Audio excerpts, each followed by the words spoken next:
Hello friends, welcome to export import learning channel. आज के session में हम समझेंगे import substitute. Okay, so Indian government import के जो प्रोडक्ट है उनका सब्स्टिट्यूट कैसे कर रही है, अ, वो इस सेशन के थ्रू समझते हैं और इसके रीजंस क्या हैं। ठीक है, तो पहले ये समझ लेते हैं कि इंपोर्ट अगर हम करते हैं तो उससे हमारे इंडियन इकोनॉमी पे क्या इफेक्ट आते हैं। ठीक है, तो इंपोर्ट, जब भी हम कोई गुड्स का इंपोर्ट करते हैं तो हमारे फॉरेन रिजर्व्स होते हैं वो आउटवर्ड रिमिटेंस करने होते हैं, जिसकी वजह से हमारे फॉरेन रिजर्व्स जाते हैं। ओके, और अगर हम एक्सपोर्ट करते हैं तो इनवर्ड रेमिटेंस होते हैं, जिसके कारण हमारे फॉरेन रिजर्व स्ट्रांग होते हैं। तो यहाँ पे गवर्नमेंट यही चाहती है कि हम इंपोर्ट नहीं करें, सो देट कि हमारे जो फॉरेन रिजर्व है वो कम ना हो और हमें फॉरेन रिजर्व को कंप्लीट करने के लिए कहीं से आईएमएफ या वर्ल्ड बैंक से लोन ना लेना पड़े। ठीक है, तो इसके लिए गवर्नमेंट इंपोर्ट सब्स्टिट्यूट की स्कीम के थ्रू ऑपरेशनल और कई सारे बेनिफिट और प्रोवाइड करे, जो कि जहां जिसमें डोमेस्टिक मार्केट को प्रमोट किया जा रहा है। जो भी प्रोडक्ट इंडिया में ज्यादा इंपोर्ट होते हैं उनको इंडिया में मैन्युफैक्चर किया जा रहा है। ठीक है, तो इंपोर्ट को फर्स्ट गवर्नमेंट स्टॉप कैसे करती है, रोकती कैसे है। ठीक है, तो गवर्नमेंट इंपोर्ट को रोकने के लिए इंपोर्ट ट्रेड बैरियर लगाती है। ठीक है, जिसमें क्या होता है कि इंपोर्ट पे ड्यूटी लग जाती है, जिसके कारण उसकी वैल्यू ज्यादा हो जाती है और लोग उसको खरीदते नहीं है। ठीक है, फॉर एग्जाम्पल इंडिया में पेंसिल की मैन्युफैक्चरिंग हो रही है। ओके, और यही पेंसिल अगर चाइना से आ रही है। ठीक है, इंडिया में पेंसिल की प्राइसेस है 5 रुपीज पर पेंसिल, और यही पेंसिल चाइना से 2 रुपीज में आ रही है।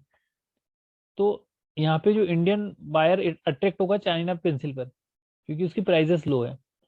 तो यहाँ पे इंडियन गवर्नमेंट क्या करेगी, इस पे ड्यूटी लगा देगी, एंटी डंपिंग ड्यूटी लगा देगी 3 रुपीज की, सो देट की जो प्राइसेस चाइना की पेंसिल की है वो इंडिया की पेंसिल के बराबर हो जाए। ठीक है, इसके अलावा दूसरी चीज क्या, उस पे बेसिक कस्टम ड्यूटी, एसडब्ल्यूएस और आईजीएसटी लगा देगी, जिससे क्या होगा कि उसकी प्राइसेस इंडिया की मार्केट को compete नहीं कर पाएंगे और फिर लोग इंडिया के प्रोडक्ट को प्रीफर करेंगे। ठीक है, दूसरी चीज सब्स्टिट्यूट मेड इन इंडिया। तो जो भी प्रोडक्ट बाहर से लोग इंपोर्ट कर रहे हैं उसका सब्स्टिट्यूट इंडिया में मैन्युफैक्चरिंग करवा रही है गवर्नमेंट, उस पर इन्वेस्ट कर रही है। और जो मैन्युफैक्चर है, जो मर्चेंटर हैं और जो सेलिंग करते प्रोडक्ट की, उनको अट्रैक्ट करके उनको लोन प्रोवाइड करना, उनको असिस्टेंट फाइनेंशियल असिस्टेंट प्रोवाइड करना। ठीक है, उनको एक स्पेसिफिक टाइप की इंफॉर्मेशन देना कि आपके प्रोडक्ट को इंडिया में ही हम अगर बनाते हैं इस प्रोडक्ट को, तो इससे लोगों में जॉब क्रिएशंस होंगे और जीडीपी बढ़ेगी। ठीक है, तो ये चीज़ों के लिए फिर गवर्नमेंट क्या कर रही है, लोगों को असिस्टेंस कर रही है और लोन्स प्रोवाइड कर रही है, फाइनेंशियल फैसिलिटी प्रोवाइड कर रही है, सो देट कि जो लोग इंपोर्ट कर रहे हैं उसका सब्स्टिट्यूट इंडिया में ही मिले और हमें इंपोर्ट करने की जरूरत नहीं पड़े, जिसके कारण हमारी फॉरेन रिजर्व स्ट्रॉन्ग रहे और हमारे जो बैलेंस ऑफ पेमेंट है इंडिया की वो मेंटेन होती रहे। ठीक है, तीसरा पॉइंट क्या है, कोटा। तो इंडियन गवर्नमेंट क्या करती है, कोटा सिलेक्ट कर देती है भाई कि आप कोई भी चीज इससे ज्यादा इंपोर्ट नहीं कर सकते। तो एक लिमिट हो जाती है इसमें मंथली या उनका भी जो भी क्वार्टरली है कि इंडिया में इतना मेट्रिक टन अनियन इंपोर्ट होगा। ठीक है, क्योंकि इंडिया को देखना होता है ना कि डोमेस्टिक मार्केट में अनियंस अवेलेबल हैं, तो वो बाहर से क्यों इंपोर्ट करें। तो इसका एक कोटा लिमिट हो जाता है। ठीक है, जस्ट लाइक एक्सपोर्ट में होता है ना कोटा कि जैसे फाइनेंशियली अगर इंडिया में पोटैटो के प्राइसेस हाइक हो गए क्योंकि इसकी डिमांड बढ़ गई।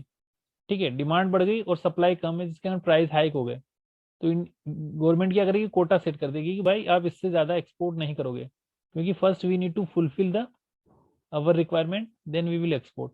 इन द सेम वे, अगर कोई भी प्रोडक्ट इंडिया में ऑलरेडी अवेलेबल है ठीक है, और उसके प्राइजेस, उसकी सप्लाई अवेलेबल है और डिमांड के अकॉर्डिंग प्राइजेस उसके लो है, तो फिर वो क्या करेगी, इंपोर्ट पे कोटा सेट कर देगी, भाई इतना ही हम इंपोर्ट करेंगे इस चीज का, इससे ज्यादा नहीं करेंगे।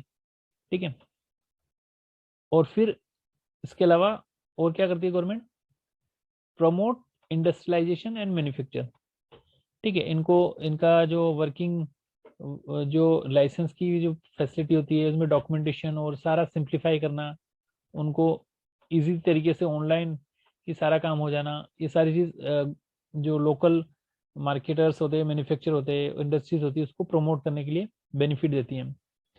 ठीक है, तो गवर्नमेंट का यही है कि जितने भी प्रोडक्ट बने वो इंडिया में ही बने और लोग बाहर से इंपोर्ट ना करें। ठीक है, तो यू कैन सी चाइना के प्रोडक्ट को लोगों ने बैन किया था, जिसके कारण काफी इंडियन इकोनॉमी में ग्रोथ हुई थी। ठीक है, तो ये देख सकते हो आप कि चाइना के प्रोडक्ट यहाँ पे बैन किए थे, ये इंडियन टॉयज है बच्चों के लिए, इंडियन टॉयज के पिक्स आप यहाँ पे देख सकते हो। इसके अलावा इंडिया में अवेलेबल है ज्वेलरी। ठीक है, ज्वेलरी अवेलेबल है, इसके अलावा इंडिया की होममेड ज्वेलरी बहुत अच्छी होती है। चाइना की जो दिवाली की लड़ियाँ आती थी वो बंद हो गई और फिर इंडिया की मैन्युफैक्चरिंग हुई, तो इंडिया में इसमें काफ़ी डोमेस्टिक मार्केट में ग्रोथ हुई। ठीक है, you can see that things which is very important.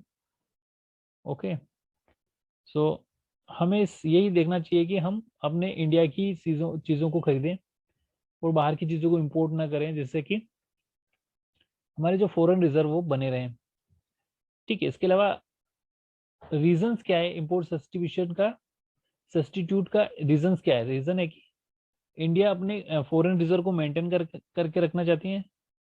ठीक है, अगर हम ज़्यादा इंपोर्ट करेंगे तो हमारे फॉरेन रिजर्व खत्म हो जाएंगे और फिर हमें अदर करेंसी फिर लोन लेके हमें जो बेसिक नीड्स हमारी क्रूड ऑयल और ये खरीदना पड़ेगा, जिससे हमारा बैलेंस ऑफ पेमेंट डिसबैलेंस हो जाएगा और हमें प्रॉब्लम आएगी।